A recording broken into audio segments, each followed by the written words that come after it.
सुप्रभात बच्चों, आज हम आपकी पाठ्य पुस्तक हिंदी के अध्याय 11 का अध्ययन करेंगे, जिसका शीर्षक है क्रिया। तो चलिए पाठ को पढ़ते हैं, जानते हैं क्रिया के विषय में क्या होती है, किस प्रकार से प्रयोग होता है। पाठ को शुरू करते हैं। अध्याय 11 क्रिया। किस क्रिया वाक्य का अत्यंत महत्वपूर्ण घटक होती है। क्रिया के बिना कोई भी वाक्य पूरा नहीं होता। इन वाक्यों को पढ़ें बच्चों। सबसे महत्वपूर्ण भाग है क्रिया, क्योंकि इसके बिना तो वाक्य पूरा ही नहीं होता। जैसे उदाहरण है, सौम्या टेनिस खेल रही है, वह स्कूल जा रहा है, उत्कर्ष काम कर रहा है, वह डाकिया है, इंदिरा गांधी भारत की पहली महिला प्रधानमंत्री थी। पहले तीनों वाक्यों में यदि हम क्रिया के साथ क्या लगाकर प्रश्न करें, जैसे सौम्या क्या खेल रही है, तो उत्तर मिलेगा टेनिस खेल रही है। उत्कर्ष क्या कर रहा है, उत्तर होगा काम कर रहा है। और तीसरे वाक्य में वह कहाँ जा रहा है, उत्तर मिलेगा वह स्कूल जा रहा है। इनमें रेखांकित शब्द किसी काम के करने की सूचना देते हैं, जबकि अगले दो वाक्यों में है और थी क्रिया शब्द किसी काम के होने की सूचना देते हैं। इस प्रकार हम कह सकते हैं वाक्य में किसी काम के करने या होने की सूचना देने वाले शब्दों को क्रिया कहते हैं। तो बच्चों, हमने यहाँ पर 5 वाक्य पढ़े हैं। शुरू के जो 3 वाक्य है उसमें खेल रही है, जा रहा है, काम कर रहा है, इससे पता चल रहा है कि काम किया जा रहा है। जबकि बाद वाले जो 2 वाक्य उसमें हैं और थी आया है, जिससे पता चल रहा है कि काम हो रहा है। ठीक है, तो ये जो हमें काम का करना या होना जो शब्द बताते हैं वही क्रिया कहलाते हैं। क्रिया विकारी होती हैं, कर्ता के लिंग, वचन, पुरुष और काल के अनुसार इनके रूप बदलते हैं। तो विकारी शब्द है जिनमें परिवर्तन होता है, किसके हिसाब से, लिंग के अनुसार, वचन के अनुसार, पुरुष और काल के अनुसार। लिंग के आधार पर कैसे होता है, पिताजी समाचार पत्र पढ़ रहे हैं, माताजी गणित पढ़ाती हैं। पढ़ रहे हैं पुल्लिंग में आया और पढ़ाती हैं स्त्रीलिंग में आया। वचन के आधार पर होता है, लड़का खेल रहा है, लड़के खेल रहे हैं, लड़की खेल रही है, लड़कियां खेल रही हैं। तो आपने देखा कि लड़का, लड़के, एक वचन लड़का और बहुवचन में लड़के हुआ, तो यहाँ पर खेल रहा है, तो यहाँ पर खेल रहे हैं हो गया। ऐसे ही लड़की खेल रही है, लड़कियां खेल रही हैं। वचन के आधार पर परिवर्तन होता है, पुरुष के आधार पर भी क्रिया बदलती है। जैसे मैं पढ़ती हूं, तुम पढ़ते हो, वह पढ़ती है, हम पढ़ते हैं। तो आप देख रहे हो कि किस प्रकार से मैं पढ़ती हूं कौन सा है, पुरुषवाचक में उत्तम पुरुष, तुम पढ़ते हो मध्यम पुरुष, मध्यम पुरुष है तो इस प्रकार से हो गया। वह पढ़ती है, हम पढ़ते हैं, तो इसमें किस प्रकार से बदलाव आ रहा है, पुरुष के आधार पर, ये हमने देखा। अब है काल के आधार पर, वह रोज स्कूल जाती है, वह कल स्कूल नहीं आई, मैं कल स्कूल जाऊंगी, हम शाम को खेलेंगे। तो काल जो होता है एक समय, समय के आधार पर भी क्रिया में बदलाव आता है। यहाँ पर वर्तमान है तो जाती है, फिर उसके बाद भविष्य आया तो जाऊंगी। ठीक है, वाक्य में क्रिया पद या पदबंध में क्रिया के मूल रूप के साथ लिंग, वचन, पुरुष, काल आदि के प्रत्यय लगे होते हैं। यदि हम इन वाक्यों को देखें तो हमें क्रिया का मूल रूप स्पष्ट हो जाएगा। तो बच्चों, जो क्रिया है वो मूल रूप उसका होता है धातु कहलाता है, लेकिन वचन के हिसाब से, लिंग के हिसाब से हमें उसमें कुछ, पुरुष और काल के हिसाब से हमें उसमें कुछ प्रत्ययों को जोड़ना पड़ता है, जो कि क्रिया का रूप बदलने का कार्य करते हैं। जैसे मुकेश खेल रहा है, उसने फुटबॉल खेला, मैं रोज 2 घंटे खेलता हूं, हम आज टेनिस खेलेंगे। इन सभी वाक्यों में क्रियापदों में रेखांकित अंश खेल समान है, यह क्रिया का मूल रूप है, इसे धातु भी कहा जाता है। धातु के साथ विभिन्न प्रत्यय लगाकर क्रिया के रूप बनाए जाते हैं। धातु के साथ ना प्रत्यय लगाने से क्रिया का सामान्य रूप बनता है, जैसे खेलना, पढ़ना, आना, दुखना, उठना आदि। क्रिया के सामान्य रूप को संज्ञा की तरह प्रयोग भी किया जाता है। तो यहाँ पर जो धातु होगी वो क्या होगी, खेल होगी।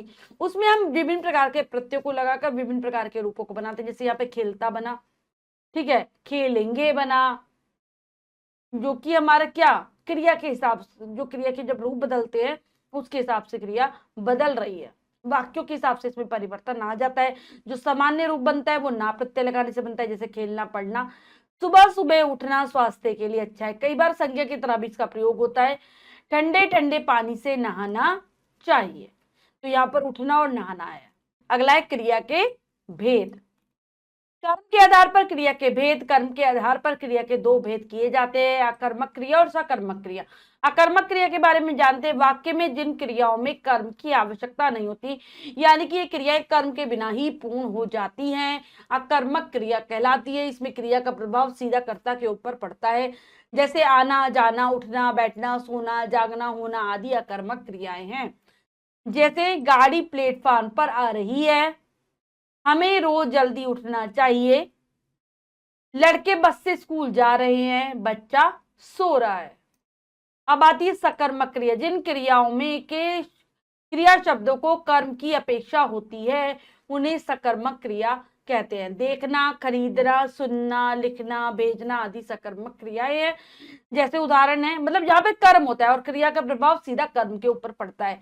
रानी सेब आदि खा रही है, पिताजी पत्र लिख रहे हैं, माँ कहानी सुना रही है, सुशील डाक से सामान भेज रहा है। ये सारे हमारी सकर्मक क्रिया के उदाहरण हैं। कुछ वाक्यों में कर्म के अनुपस्थित होने पर भी क्रिया को कर्म की अपेक्षा रहती है, अतः ऐसी क्रियाएं भी सकर्मक होती हैं। कई बार कर्म नहीं रहता फिर भी क्रियाएं सकर्मक बन जाती हैं। जैसे बीना पढ़ रही है, क्या पढ़ रही है? पुस्तक, पत्रिका, अखबार में से कुछ भी। यहाँ कर्म अनुपस्थित है किंतु क्रिया को कर्म की अपेक्षा है। सकर्मक क्रिया के दो भेद किए जा सकते हैं, एक कर्मक क्रिया और द्विकर्मक क्रिया, इसके भी दो भेद होते हैं। यहाँ पर हमने क्या देखा, बीना पढ़ रही है तो उसे कर्म की आवश्यकता है, पुस्तक पत्रिका कुछ तो पढ़ रही होगी, पढ़ रही है तो इसलिए ऐसी क्रियाओं को भी कई बार सकर्मक के अंतर्गत ही हम रखते हैं। अब आता है एक कर्मक और द्विकर्मक क्रिया। रमा ने पुस्तक पढ़ी, रमा ने विमला को पुस्तक दी। तो यहाँ पर रमा ने पुस्तक पढ़ी, एक कर्म है पुस्तक, और यहाँ पर दो है, विमला और पुस्तक। पहले वाक्य में पढ़ना क्रिया का एक कर्म है पुस्तक, किंतु दूसरे वाक्य में देना क्रिया के दो कर्म है पुस्तक और विमला। दूसरे वाक्य में मुख्य कर्म पुस्तक है और गौण कर्म विमला है। इस प्रकार पहले वाक्य की क्रिया एक कर्मक क्योंकि एक कर्म है तथा दूसरे वाक्य में क्रिया द्विकर्मक है। संरचना की दृष्टि से क्रिया के भेद। संरचना की दृष्टि से क्रियाएं चार प्रकार की होती है, सामान्य, संयुक्त, नाम धातु और प्रेरणार्थक क्रिया। सामान्य क्रिया, जिस वाक्य में एक क्रियापद हो उसे सामान्य क्रिया कहते हैं। केवल एक ही क्रिया होती है दी हुई, एक क्रियापद दिया होता है। मैंने काम नहीं किया, तुम अब घर जाओ। इस वाक्य में एक क्रियापद है, यह सामान्य क्रिया है, जैसे किया और जाओ, एक एक क्रियापद है, सामान्य क्रिया। संयुक्त क्रिया, दो या दो से अधिक धातुओं से बने क्रियापद में संयुक्त क्रिया होती है। इनमें पहली क्रिया मुख्य अर्थ देती है और दूसरी क्रिया उसे विशेष छवि देती है। जैसे मतलब दो या दो से ज्यादा क्रियाएं होती है, दो या दो से अधिक धातु से बनी हुई जो क्रियाएं होती है वो इसमें आती हैं। पहली वाली क्रिया को हम मुख्य क्रिया कहेंगे, दूसरी वाली क्रिया को हम गौण क्रिया कह सकते हैं। और ये क्योंकि पहली क्रिया तो मुख्य अर्थ देती ही है लेकिन दूसरी ही उसको विशेषता प्रदान करती है। जैसे मेरा एक काम कर दीजिए, एक कप चाय पी लो। इन वाक्यों में दूसरी क्रिया को रंजक क्रिया कहते हैं। मुख्य रंजक क्रियाएं इस प्रकार हैं, आना जाना, लेना देना, मारना फेंकना, डालना पढ़ना, उठना बैठना आदि। तो यहाँ पर क्या है, कर, क्या है, कर तो मुख्य क्रिया और दीजिए हो गई रंजक क्रिया। ऐसे पी मुख्य क्रिया और लो रंजक क्रिया। आप देख रहे हैं दो दो क्रियाएं आपस में मिली हैं, ये संयुक्त क्रिया के उदाहरण हैं। नाम धातु क्रिया, संज्ञा सर्वनाम और विशेषण शब्दों से बनी क्रियाएं नाम धातु होती है। मतलब ये बनती है संज्ञा से, सर्वनाम या विशेषण से। संज्ञा से नाम धातु क्रियाएं बनती है, चक्कर चकराना, झूठ झुटलाना, लज्जा लजाना, फिल्म फिल्माना, फटकार फटकारना, बात से बतियाना। सर्वनाम से नाम धातु क्रियाएं अपना से अपनाना। विशेषण से बनी नाम धातु क्रियाएं लंगड़ा से लंगड़ाना, चिकना चिकना चिकना होगा चिकनाना, मोटा से क्या हो जाएगा, मुटियाना। ये बनी है, ये नाम धातु क्रिया है। अब आती है प्रेरणार्थक क्रिया, जिस वाक्य में मतलब क्रिया जो कर्ता के द्वारा स्वयं ना करके किसी के द्वारा करवाई जाती है, यानी कि कर्ता के द्वारा किसी को काम करने के लिए प्रेरित किया जाता है, तो वो क्या होती है, प्रेरणार्थक क्रिया होती है। शाहजहां ने मजदूरों से ताजमहल बनवाया, मैंने बहन से चाय बनवाई। तो यहाँ बनवाया बनवाई क्या है, हमारी प्रेरणार्थक क्रिया के उदाहरण है। पहले वाक्य में शाहजहां ने मजदूरों को ताजमहल बनाने के लिए प्रेरित किया और प्रेरित करता मजदूर ताजमहल बनाने का काम करते हैं। दूसरे वाक्य में बहन को चाय बनाने के लिए प्रेरित करता हूं मैं, तो चाय बनाने का काम बहन करती है। प्रेरणार्थक क्रियाएं दो प्रकार की होती है, प्रथम प्रेरणार्थक और द्वितीय प्रेरणार्थक। प्रथम प्रेरणार्थक क्रिया में कर्ता स्वयं कार्य में सम्मिलित होता है, जबकि द्वितीय प्रेरणार्थक क्रिया में कर्ता स्वयं कार्य नहीं करता, बल्कि वह दूसरों को कार्य करने की प्रेरणा देता है। पहले में सम्मिलित रहता है, दूसरे में नहीं रहता। सुमित सबको गीत सुनाता है। सुमित सबको गीत सुनवाता है। प्रथम प्रेरणार्थक क्रियाएं अकर्मक धातु से और द्वितीय प्रेरणार्थक क्रियाएं सकर्मक धातुओं से बनती हैं। जैसे विनय उठता है, अकर्मक क्रिया। विनय मोहन को उठाता है, सकर्मक क्रिया। ठीक है। विनय ड्राइवर से मोहन को घर भिजवाता है। प्रेरणार्थक के कुछ और उदाहरण देखें। ठीक है। तो एक तो होते हैं जिसमें कर्ता स्वयं शामिल रहता है काम करने में, दूसरे में शामिल नहीं रहता, दूसरों को ही प्रेरित करता है। तो यहाँ पर दिए गए उदाहरण मूल क्रिया, प्रथम और द्वितीय द्वितीय क्रिया। यहाँ पर प्रेरणार्थक है दोनों। पहला है कटना। मूल क्या होते? कटना। काटना, कटवाना। डूबना, डुबाना, डुबवाना। जगना, जगाना, जगवाना। पढ़ना, पढ़ाना, पढ़वाना। उठना, उठाना, उठवाना। बोलना, बुलाना, बुलवाना। ठीक है। जैसे पहले था सुमित सबको गीत सुनाता है, तो गीत सुनाने का काम किसके द्वारा किया जा रहा है? सुमित के द्वारा, लेकिन सुन तो और रहे हैं। लेकिन दूसरे में सुमित सबको गीत सुनवाता है, कोई और गीत गाएगा और फिर और लोग ही सुनेंगे, इसमें सुमित शामिल नहीं है। तो ये द्वितीय प्रेरणार्थक है हमारा। तो बच्चों अब हम पाठ का अभ्यास कार्य करेंगे। हमने पाठ को बहुत अच्छे से समझकर पढ़ लिया है। पहला प्रश्न है, इन वाक्यों से क्रियापद छांटकर उपयुक्त कॉलम में लिखे। तो यहाँ पर हमें उपयुक्त कॉलम में लिखना है कि ये सकर्मक है या फिर अकर्मक है। तो पहला हमारा अकर्मक का है, जाग रही है। जाग रही है। फिर सुनील चला जाएगा, तो ये भी हमारा क्या है?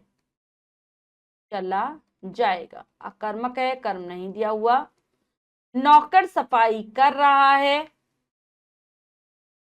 तो यहां पर ये हमारा क्या हो जाएगा? सकर्मक। सफाई यहां पर कर्म है, तो और ये हमारी क्रिया हो गई कर रहा है, सकर्मक।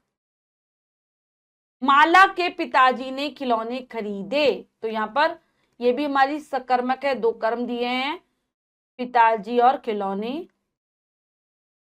अध्यापक ने मुझे बुलाया, तो यहां पर भी क्रिया जो हमारी है वो सकर्मक है।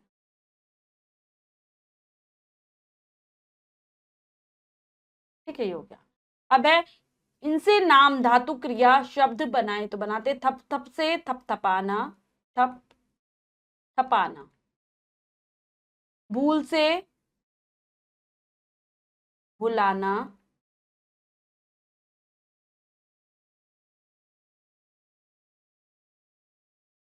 भौं से भौंकना। अगला क्या है? झूठ। झूठ से क्या हो जाएगा? झुट लाना। मोटा से मुटियाना। लज्जा से लजाना। थर थर से थर थराना। बड़बड़ से बड़बड़ाना। बड़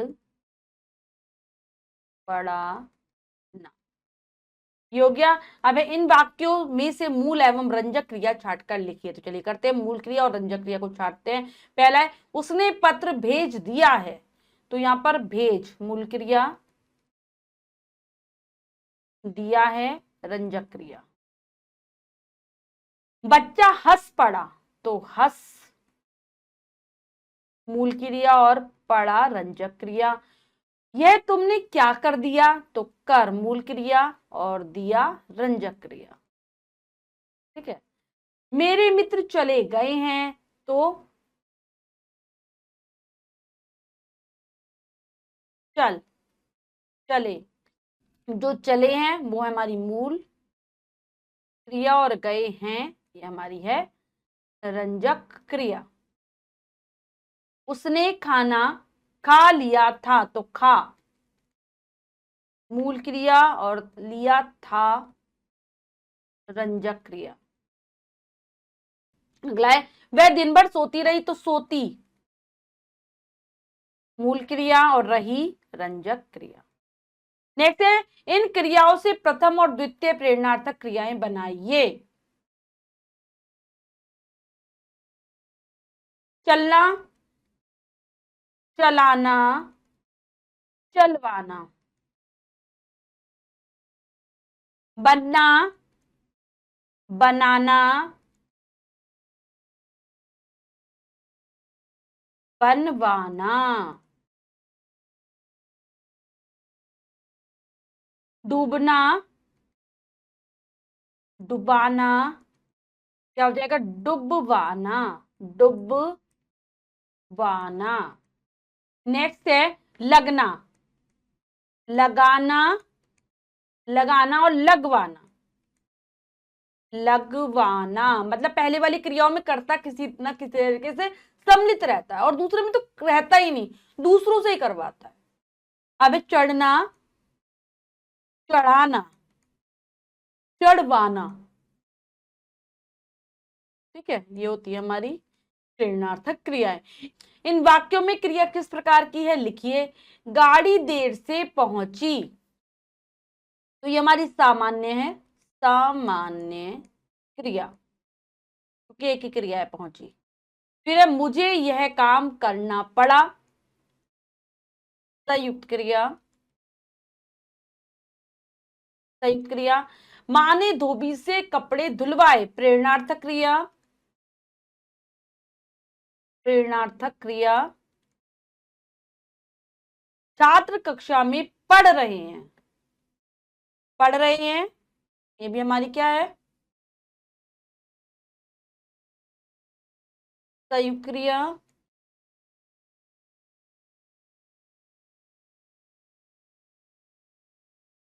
अगला है अब तो उसे खेलने दो, ये भी हमारी संयुक्त क्रिया है।